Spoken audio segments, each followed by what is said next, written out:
जय गुरु जी। शुक्राना गुरु जी। हर पल हर सांस का शुक्राना गुरु जी। अनंतम शुक्राना गुरु जी। गुरुर ब्रह्मा गुरुर्विष्णु गुरुर्देवो महेश्वरा गुरु साक्षात परब्रह्म तस्मै श्री गुरुवे नमः।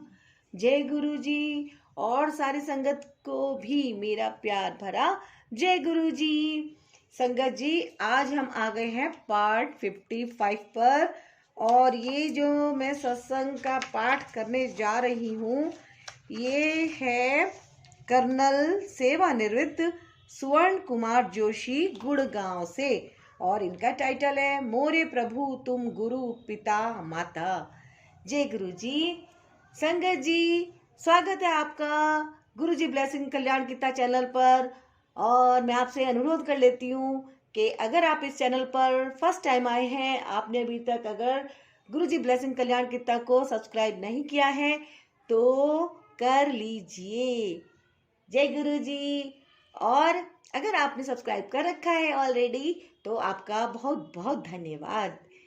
और वीडियो को पूरा वॉच कीजिएगा, वीडियो को लाइक कीजिएगा और शेयर कीजिएगा ताकि ज़्यादा से ज़्यादा लोगों का कल्याण हो सके, है ना गुरु जी। और ज़्यादा से ज़्यादा संगत गुरु जी के चरणों में आ सके और गुरु जी की भरपूर ब्लेसिंग सबको प्राप्त हो। जय गुरु जी। तो आगे लेते हैं गुरु जी से। ओम नमः शिवाय शिव जी सदा साय। ओम नमः शिवाय गुरु जी सदा साय। ओम नमः शिवाय शिव जी सदा साय। ओम नमः शिवाय गुरु जी सदा साय। ओम नमः शिवाय शिव जी सदा साय। ओम नमः शिवाय गुरु जी सदा सहाय। स्टार्ट करते हैं पाठ को। मोरे प्रभु तुम गुरु पिता माता। मई 2002 की उस उष्ण संध्या को पूरे वातावरण में काफी उत्साह था। हम सब गुरु जी के साथ पर्वतों में स्थित नैनीताल से 21 किलोमीटर दूर रामगढ़ जा रहे थे, जहां पर एक भक्त का विश्राम भवन था। सब तैयार थे, सामान लद गया था। 2 बसें और कुछ कारें एम्पायर स्टेट के बाहर खड़ी प्रस्थान करने को तैयार थी। गुरुजी के संकेत पर संगत ने बसों में प्रवेश किया। गुरुजी स्वयं एक बस में चढ़ गए। थोड़ी सी हलचल हुई क्योंकि सब गुरुजी वाली बस में चढ़ने के लिए उतावले थे। फिर बसें चल पड़ी। अगले दिन दोपहर 2 बजे हम रामगढ़ पहुंच गए। स्नान और भोजन से निवृत्त होकर हम उद्यान में प्रतीक्षा कर रहे थे। हमारे साथ आसपास के निवासी भी थे जिनको गुरुजी के आने की सूचना मिल गई थी। नैनीताल में दंपति को संतानाशीष। नैनीताल से आए हुए एक भक्त जब गुरुजी को प्रणाम करने वाले थे तो गुरुजी ने कहा कि उनकी 3 पत्नियां हैं और वह संतान सुख चाहते हैं। भक्त नासर अचंभित हो गए कि गुरुजी को उनके निजी जीवन के बारे में पहले से ज्ञान है। विवाह के 15 वर्ष बीत जाने पर भी उनको किसी पत्नी से संतान प्राप्त नहीं हुई थी। नासर अपनी पत्नी के साथ रोज गुरुजी के दर्शन के लिए आते थे। एक दिन गुरुजी द्वारा उनसे अकेले आने का कारण पूछने पर उन्होंने उत्तर दिया कि उनकी पत्नी सिर और पेट दर्द के कारण नहीं आ पाई। गुरुजी ने व्यर्थ का बहाना बताया और कहा कि उनकी पत्नी गर्भवती हो गई है। उनके वचनों की सत्यता 2 मास बाद सिद्ध हुई, जब परीक्षण में उनकी पत्नी के गर्भवती होने के परिणाम आए। वह समाचार नासर ने गुरुजी के जन्म दिवस 7 जुलाई के आसपास भेजा। 15 वर्ष तक गर्भ नहीं होने के सब कारण महापुरुष ने प्रथम दर्शन में ही समाप्त कर दिए थे। फरवरी 2003 में नासर के यहाँ पुत्र उत्पन्न हुआ। शिवरात्रि के दिन में गुरुजी का आशीष और अपने पुत्र के लिए एक नाम लेने गुरुजी के पास आए। गुरुजी ने संतान का नाम मुराद रखा, जिसका अर्थ कामना की पूर्ति है। जय गुरु जी। रेल यात्रा से रोग निदान। मैं राष्ट्रीय सुरक्षा अंगरक्षकों NSG की एक विशिष्ट इकाई को कमान कर रहा था। दिसंबर 1995 में गुरुजी चंडीगढ़ में थे और मुझे 2/3 दिन के लिए यहाँ आने का संदेश प्राप्त हुआ। आकस्मिक अवकाश लेकर मैं चला आया। 2-3 दिन के लिए वहां आने का संदेश प्राप्त हुआ। आकस्मिक अवकाश लेकर मैं चला गया। उन दिनों मुझे शरीर के दाहिने भाग में स्पॉन्डिलोसिस की वेदना रहती थी।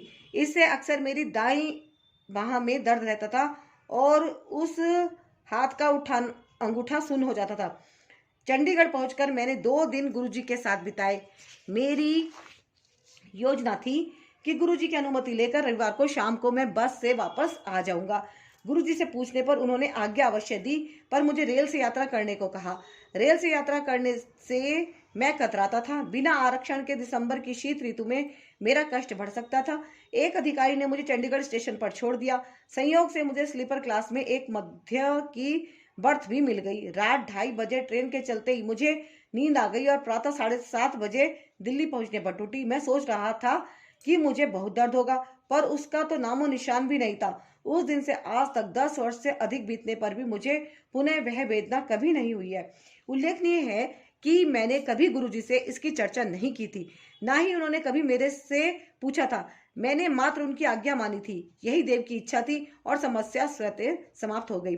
सदगुरु की कामना सदा आधुनिक युग के वैज्ञानिक एवं चिकित्सा क्षेत्रों की उन्नतियों को मात दे देती है। 1995 में मुझे मधुमेह का रोगी घोषित किया गया। मधु और रक्तचाप के परिणाम उच्च स्तर पर थे। यह मेरे लिए चिंता का विषय था। सेना में उच्च श्रेणी की शारीरिक योग्यता की आवश्यकता होती है। मैंने गुरुजी से इस विषय में चर्चा करी तो उन्होंने मुझे प्रतिदिन प्रातः ताम्र लोटे का जल पीने का निर्देश दिया। 1 सप्ताह के बाद परीक्षण कराने के लिए भी कहा। इस अंतराल में मैंने बहुत मिठाइयां खाई। मधुमेह रोगियों के लिए निषेध। तथापि 1 सप्ताह के बाद मेरे रक्त परीक्षण के सब परिणाम सीमा में थे और मेरा रक्तचाप एक युवा सा था। इस प्रकार ढेरों मीठा प्रसाद खाने के पश्चात भी मेरा रक्त मध्य सामान्य रहा। इसका कारण है गुरुजी के यहाँ मिलने वाला प्रसाद और लंगर अमृत युक्त होता है, जिसमें हर रोग का निदान करने की क्षमता होती है। भक्त को वह केवल श्रद्धा भाव से स्वीकार करने की आवश्यकता है। अनुयायी द्वारा अपने आप को पूर्ण समर्पण करने से ही उसे उनकी दिव्य कृपा की अनुभूति होती है।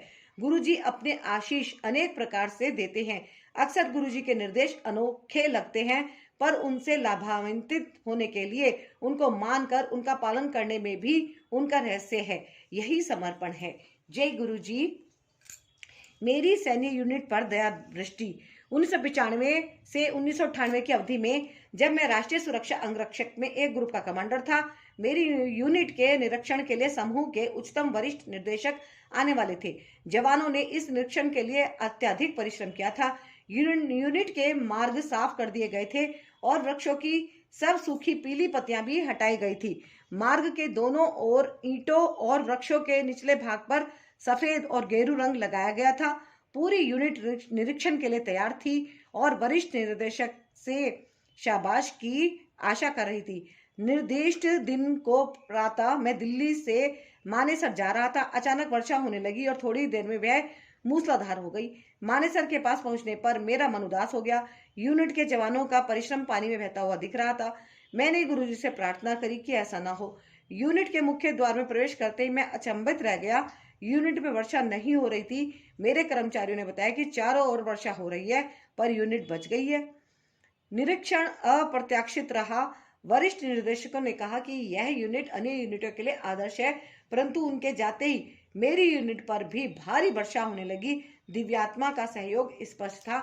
एक भक्त की हार्दिक प्रार्थना गुरु कृपा के लिए पर्याप्त थी। मुझे आभास हुआ कि निरीक्षण की अवधि में यद्यपि चारों ओर मूसलाधार वर्षा हो रही थी, यूनिट के ऊपर दिव्य छत्र छाया बनी हुई थी। उसी संध्या को जब मैं एम्पायर स्टेट गया तो गुरुजी ने संकेत दिया कि उनके कारण ही कार्यक्रम विधिवत संपन्न हो पाया था। गुरुजी मेरी और मेरे परिवार की हर प्रकार से सहायता करते रहे हैं, जैसे अगले संदर्भ से दृष्टिगोचर है। मेरे पास इस सर्वोच्च दाता को धन्यवाद देने के लिए शब्द नहीं है। जय गुरुजी। आस्था से वजन में वृद्धि। मेरी पत्नी बहुत दुबली थी और अधिक खाने से भी उस पर कोई प्रभाव नहीं होता था। गर्भवती होने पर भी उसके वजन में कोई अंतर नहीं आया था। यद्यपि गुरुजी कहा करते थे कि उन्होंने वजन 5-10 किलो बढ़ा दिया है।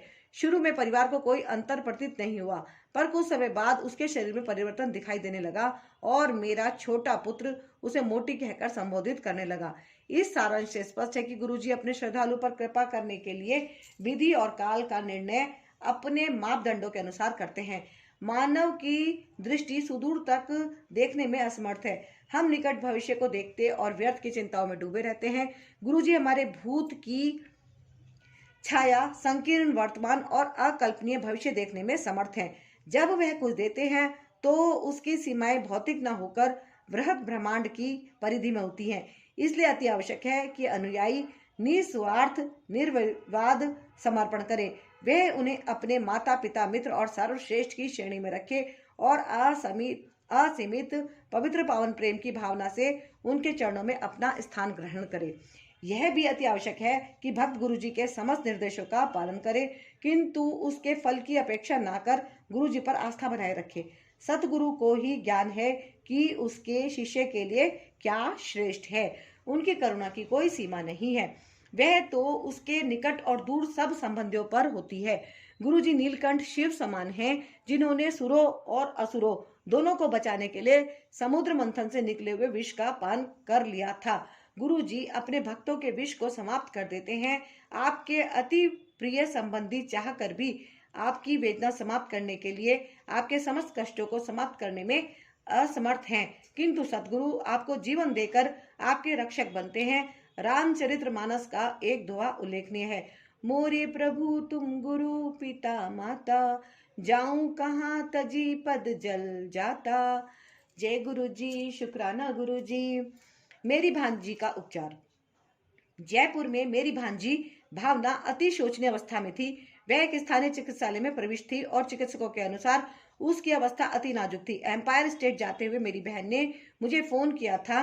वह रो रही थी, परंतु वहां पर पहुंचकर मुझे गुरुजी को कुछ कहने का अवसर ही नहीं मिला। सब भक्तों के जाने के पश्चात गुरुजी हॉल में बैठे थे और उन्होंने कहा कि उनकी तबीयत ठीक नहीं है, अतः मैंने उसका उल्लेख करना अनुचित समझा। पर जब गुरुजी ने भावना के लक्षणों का विवरण आरंभ किया तो मैं अचंभे में पड़ गया। उन्होंने मुझे अखिल भारतीय आयुर्विज्ञान संस्थान से एक औषधि लाने को कहा। 1 घंटे के बाद रात्रि 1 बजे जब मैं वह औषधि लेकर पहुंचा तो उन्होंने उसे कूड़ेदान में फेंकने और मुझे पत्नी सहित जयपुर जाने को कहा। प्रातः जब मैंने अपनी बहन को फोन किया तो पता लगा कि भावना के स्वास्थ्य में सुधार है और शाम तक घर वापस आ जाएगी। उसके लक्षण तो समाप्त हो गए थे, पर वह उदास थी। अगले दिन मेरी पत्नी जयपुर चली गई। मामी से मिलते ही भावना की उदासी समाप्त हो गई। वह प्रसन्नचित हो गई। सबने उसमें बहुत परिवर्तन देखा। तत्पश्चात मेरे परिवार के सब घनिष्ठ संबंधियों पर गुरुजी की अनुकंपा हुई।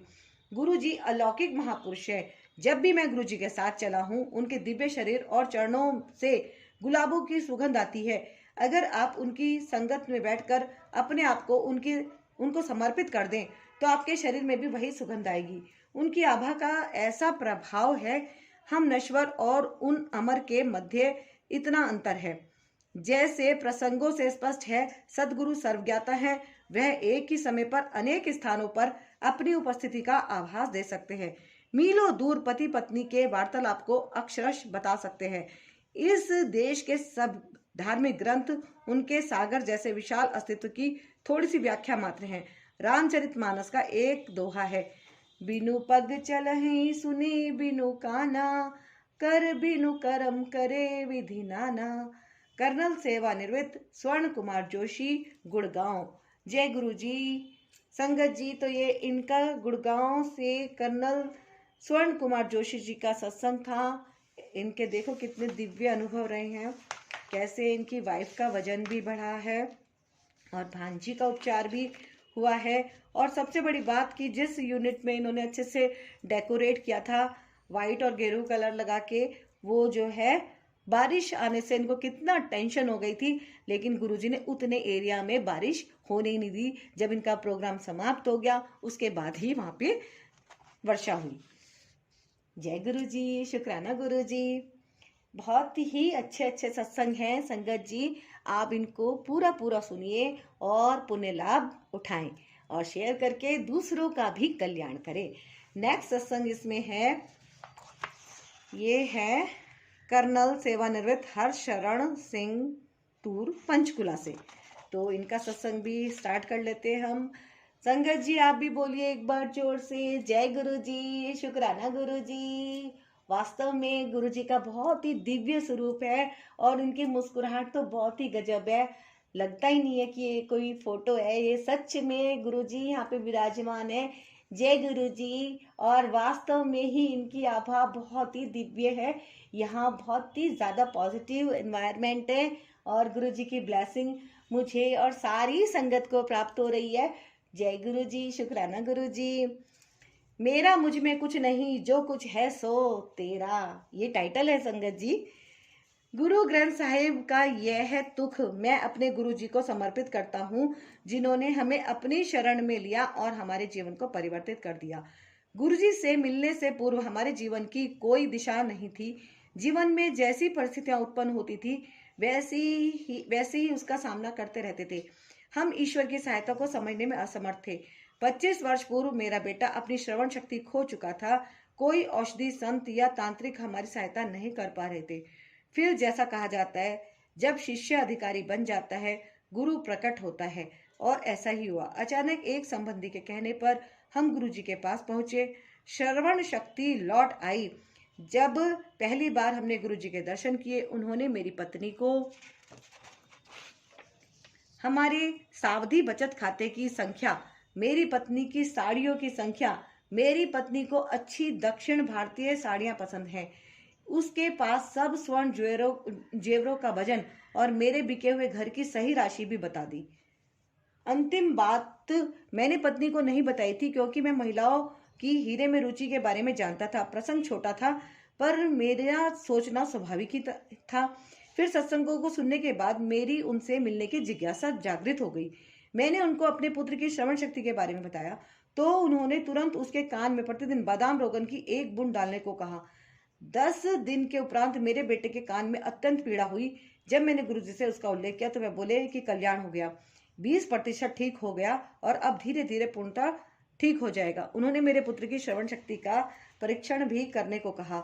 मेरी प्रसन्नता की सीमा नहीं रही जब मेरे पुत्र ने अपने कानों से उपकरण निकालते हुए कहा कि शोर बहुत अधिक है। गुरु कृपा से वह 25 वर्ष के बाद सुन पा रहा था। मुझे आभास हुआ कि मेरी खोज कितनी अधूरी थी। इधर गुरु जी के चरणों में उनकी दया, मेहर, कृपा और अपने सदगुरु रब स्वामी सब मिल गए थे। जय गुरु जी। शुक्राना गुरु जी। चाय की पत्तियों में संदेश। गुरु जी के पास आने पर हमें अनेक सत्संग सुनने को मिले। भक्त अपने निजी अनुभव सुनाते थे और बताते थे कि उन्होंने गुरु जी को विभिन्न परिस्थितियों और विभिन्न रूपों में देखा है। मेरी पत्नी में उसी प्रकार से गुरु जी के आशीष प्राप्त करने की इच्छा हुई। यह नहीं पता था कि वह इतनी शीघ्र पूर्ण हो जाएगी। नव वर्ष आ रहा था और उसकी पूर्व संध्या पर हमारा बड़े मंदिर जाने का कार्यक्रम था, किंतु मित्रों के बार बार कहने पर हमने उनके साथ वह समय व्यतीत करने का कार्यक्रम बना लिया। गुरु जी के मन में कुछ और ही विचार था। प्रतिदिन की भांति मेरी पत्नी चाय बना रही थी। जब उसने पानी में चाय की पत्ती डाली तो उसने सर्प के फन का आकार ले लिया। यह सोचकर कि यह संयोग था, उन्होंने चाय की पत्तियों को बार बार पानी में डुबोया तो हर बार वही आकृति बन जाती। यह देखकर वह भयभीत हो गई और उसने मुझे बुलाया। देखकर मैंने बताया कि गुरुजी बड़े मंदिर आने का संदेश दे रहे हैं, पर मात्र इतना ही नहीं था, वास्तव में यह परोक्ष रूप से गुरुजी की कृपा थी। गुरुजी ने मेरी पत्नी को वहां पर नृत्य कार्यक्रम में भाग लेने को कहा और उसका 25 वर्ष से चला आ रहा पीठ दर्द समाप्त हो गया। जय गुरु जी। शुक्राना गुरु जी। नास्तिक को पाठ मिला। कुछ वर्ष पूर्व मैं अपने एक मित्र के साथ अपने खेत पर जा रहा था। मेरे मित्र नास्तिक थे, जिन्हें शब्द, कीर्तन, गुरु चर्चा इत्यादि धार्मिक कर्म व्यर्थ लगते थे। उन्होंने कहा कि चमत्कार होने के बाद ही वह गुरुजी पर विश्वास करेंगे। इतना कहने की देर थी कि पीछे से एक ट्रक ने कार पर जोर से टक्कर मारी। कार तो पूरी क्षतिग्रस्त हो गई। दुर्घटना इतनी भयंकर थी कि हम दोनों चलकर बाहर धरती पर आ गिरे और अर्धचेतन हो गए। होश आने पर हमने देखा कि दोनों में से किसी को भी चोट नहीं आई थी। उठने पर मेरे मित्र स्तब्ध थे। मैंने उनको कहा कि आप इसी चमत्कार की प्रतीक्षा में थे। यदि हम गुरुजी के बारे में बात नहीं कर रहे होते तो किसी भी प्रकार से राष्ट्रीय राजमार्ग पर ऐसी दुर्घटना में चोट लगे बिना बच नहीं पाते। उनकी आंखों में आंसू आ गए और उन्होंने हाथ उठाकर गुरुजी को धन्यवाद किया। जब मैंने गुरुजी से इस बात का उल्लेख किया तो वह बोले कि हमें कोई हानि नहीं हो सकती थी, क्योंकि वह हम पर दृष्टि बनाए हुए थे। मुझे एक प्रसंग याद आ रहा है। मनुष्य को ईश्वर का सबसे बड़ा उपहार संतान है। यही मेरी भांजी के साथ हुआ। चिकित्सकों के सब प्रयास निष्फल हो गए थे। उसे 7 वर्ष से संतान नहीं हुई थी और इसकी अब आशा भी नहीं थी। जब वह भारत आई और उसने गुरुजी के दर्शन किए तो उसके या किसी और के कुछ कहने से पूर्व ही उन्होंने उसे बेटी से संबोधित करके कहा कि उसका काम अक्टूबर में हो जाएगा। हम में से किसी को भी गुरुजी के कथन का तात्पर्य समझ नहीं आया। वह मई का महीना था। कुछ दिनों बाद वह अमेरिका वापस चली गई। गुरु कृपा से वह अक्टूबर में गर्भवती हुई और चिकित्सक दंग रह गए। उसने एक पुत्र को जन्म दिया। गुरुजी द्वारा दिया गया हर बालक होनहार होने के साथ अपने माता पिता के लिए एक अनमोल रत्न है। जय गुरुजी, शुक्राना गुरुजी। हृदय रोग के लिए समोसा। एक बार मेरी नाड़ी की गति 180 हो गई। चिकित्सक ने तुरंत शल्य क्रिया का परामर्श दिया। मैंने यह करवाने से पूर्व गुरुजी को बताना उचित समझा। मैंने चिकित्सक से मिलकर शल्य क्रिया का समय भी नियुक्त कर लिया। संध्या को मैं गुरुजी के पास गया। उन्हें मेरी समस्या का पहले से ज्ञान था। उन्होंने संदेश भेजकर कहा कि सब ठीक हो जाएगा। उस दिन गुरुजी ने प्रसाद बांटा। एक अनुयायी समोसे लाए थे। उन्होंने 5 समोसे अपनी मुट्ठी में मसल कर दिए और मुझे खाने को कहा। चूंकि तला हुआ खाना मेरे लिए विष समान था, मैं चकित था। गुरुजी में आस्था होने के कारण मैंने उन्हें खाया और अपने स्थान पर आकर बैठ गया। उन्होंने मुझे फिर बुलाया और 2 समोसे और दिए। मेरा पेट भरा हुआ था, किंतु मैंने किसी प्रकार से वह भी खा लिए। उनके चमत्कार से मेरी नाड़ी घटकर 70 हो गई। अगले दिन चिकित्सकों ने अपना निर्णय दे दिया कि मुझे शल्य क्रिया की कोई आवश्यकता नहीं है। मेरे लिए गुरुजी की महानता और प्रेम ऐसा है। जय गुरुजी। रोग परिवर्तन। गुरुजी ने मेरे भांजे के रोग को परिवर्तित कर एक और अद्भुत और निराला चमत्कार किया। मेरी बहन का पुत्र छुट्टी पर दिल्ली आया था और पिछले कुछ दिनों से वह खांसी और ज्वर से पीड़ित था। मेरी बहन रूबी, जो स्वयं चिकित्सिका है, ने उसे कुछ औषधियां दी थी। जब उसका रोग समाप्त होने को नहीं आया तो मेरी बहन ने उसके कुछ परीक्षण करवाए। परिणामों से पता लगा कि वह अधिश्वेत रक्तता, रक्त कैंसर से पीड़ित है। केवल एक चिकित्सक ने उत्तम परिणामों तक प्रतीक्षा करने को कहा। मेरी बहन तो अत्यंत चिंतित हो गई और उसने गुरुजी से अपने पुत्र को बचाने की विनती करी। इस बीच मैं दिल्ली आया और जब मैंने गुरुजी के दर्शन किए तो उन्होंने मुझसे रूबी के बारे में पूछा। मुझे इसका संदर्भ समझ नहीं आया तो मैंने उत्तर दिया कि वह ठीक होगी। बाद में मैंने उसको फोन किया तो उसने कहा कि अगले दिन वह गुरुजी के यहाँ चलेगी। गुरुजी के यहाँ जाते हुए उसने पूरी बात बताई और कैसे उसने गुरुजी से प्रार्थना करी थी।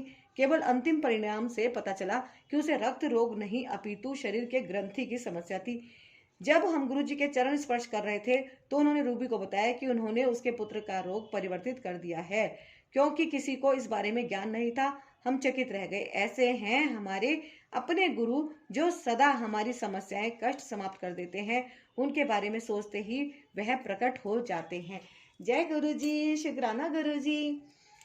सब्जी बेचने वाले को दृष्टिदान। मेरे एक घनिष्ठ मित्र ने चंडीगढ़ में एक भूखंड खरीदा था, पर उसके बाद उन्होंने पाया कि उसके नीचे जल नहीं है। जब उन्होंने इस समस्या का उल्लेख गुरुजी से किया तो उन्होंने भूखंड के एक कोने पर 120 फीट तक खोदने को कहा। उन्होंने यह भी कहा कि यदि जल बेचा गया तो वह सूख जाएगा। उन्होंने गुरुजी के निर्देशों का पालन किया और वहां से जल प्रभावित होने लगा। भूजल के प्रवाह का मार्ग 100 वर्ष बाद बदल गया था। गुरुजी स्वयं ईश्वर हैं। क्या इसके लिए किसी और प्रमाण की आवश्यकता है? गुरुजी श्रद्धा, विश्वास और समर्पण से आए हुए प्रत्येक व्यक्ति की सहायता करने को सदा तत्पर हैं। चंडीगढ़ के सेक्टर 22 में एक गरीब सब्जी वाला था जिसे 2 आकृतियां दिखाई देती थी। चिकित्सकों के अनुसार उसके मस्तिष्क में गुल्मा था जिससे उसको दृष्टि दोष हो गया था। उसकी शल्य क्रिया हुई पर 6 माह बाद उसी रोग की पुनरावृत्ति हो गई। उसकी दोबारा शल्य क्रिया हुई। गुल्मा असाध्य था और वह 3 माह के लिए अचेतन अवस्था में चला गया। होश आने पर चिकित्सकों ने कहा कि वह और कुछ करने में असमर्थ है। उसकी माँ उसे घर ले आई। उसने गुरुजी के बारे में सुना तो उनसे अपने पुत्र को ठीक करने के लिए विनती करी। गुरुजी ने उसे 10 मूंगफली सूर्यास्त से पहले जल में भिगोकर सूर्योदय से पूर्व उसकी गिरी खाकर उसके छिलके आंखों पर कुछ देर रखने को कहा। यह 10 दिन तक करना था। उसकी दृष्टि ठीक हो गई, असाध्यता समाप्त हो गई और वह अब भी स्वस्थ सा आनंद है। यह गुरु कृपा है।